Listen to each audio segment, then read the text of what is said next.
সংসদ সদস্য আনোয়ারুল আজিম হত্যার মূল পরিকল্পনাকারী আখতারুজ্জামান শাহীনকে যুক্তরাষ্ট্র থেকে ফেরাতে কূটনৈতিকভাবে সর্বোচ্চ চেষ্টা করা হবে বলে জানিয়েছেন ডিএমপি কমিশনার হাবিবুর রহমান।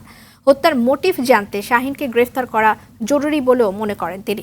এদিকে কলকাতার সঞ্জীবা গার্ডেনের সেপটিক ট্যাঙ্কে পাওয়া মাংসের টুকরো আনারের দেহাংশ কিনা সেই ডিএনএ পরীক্ষার জন্য দ্রুত ভারত যাচ্ছেন তার কন্যা মুনতারিন ফেরদৌস ডোরিন। সাদিয়া কানিসের রিপোর্ট। ঝিনাইদহ ৪ আসনের সংসদ সদস্য আনোয়ারুল আজিম আনার হত্যাকাণ্ডের জট একে একে খুলতে শুরু করেছে। অভিযুক্তদের শনাক্ত করেছে গোয়েন্দা পুলিশ। কলকাতার নিউ টাউনের সঞ্জীবা গার্ডেনের সেপটিক ট্যাঙ্কে উদ্ধার হওয়া ৪ কেজি মাংসের টুকরা এমপি আনারের কিনা তা জানতে ডিএনএ পরীক্ষা করা হবে। এমপি কন্যা ডরিন কলকাতায় যাওয়ার প্রস্তুতি নিচ্ছেন। জিজ্ঞেস করছিলাম যে আসলে কি আপডেট, লাস্ট আপডেটটা কি। ওনারা আমাকে বললো যে আপনি ইন্ডিয়াতে আসেন, আজকের মধ্যে আমি হয়তো এই পাসপোর্টটা হাতে পেয়ে যাব। পাওয়ার পরপরই যদি সময় থাকে তাহলে আজকেই আমি কলকাতার উদ্দেশ্যে রওনা দিব।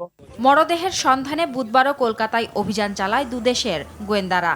রাতের মধ্যেই উদ্ধার হওয়া মাংসের টুকরার ফরেনসিক রিপোর্ট আসতে পারে বলে জানান বিশেষজ্ঞরা।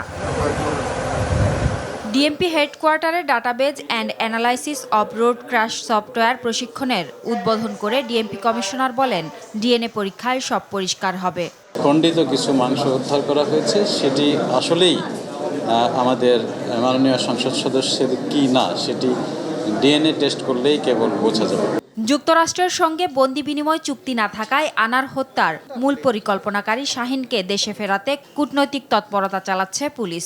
হত্যার মোটিভ কি এটি এখনো পর্যন্ত বাংলাদেশি পুলিশ কিংবা ইন্ডিয়ান পুলিশ কেউই উদ্ধার করতে পারেনি। যিনি পরিকল্পনাকারী তিনি এখন দেশের বাইরে রয়েছেন, তাকে গ্রেপ্তার করলেই কেবল এই হত্যার মোটিভ জানা সম্ভব হবে। যদিও এই মুহূর্তে সেই ধরনের কোনো কন্ট্রাক্ট তাদের সাথে নেই, তারপরেও অন্য যে কোনো মাধ্যম বা কূটনৈতিক যে কোনো চ্যানেলে সর্বোচ্চ চেষ্টা এ বিষয়ে করা হবে।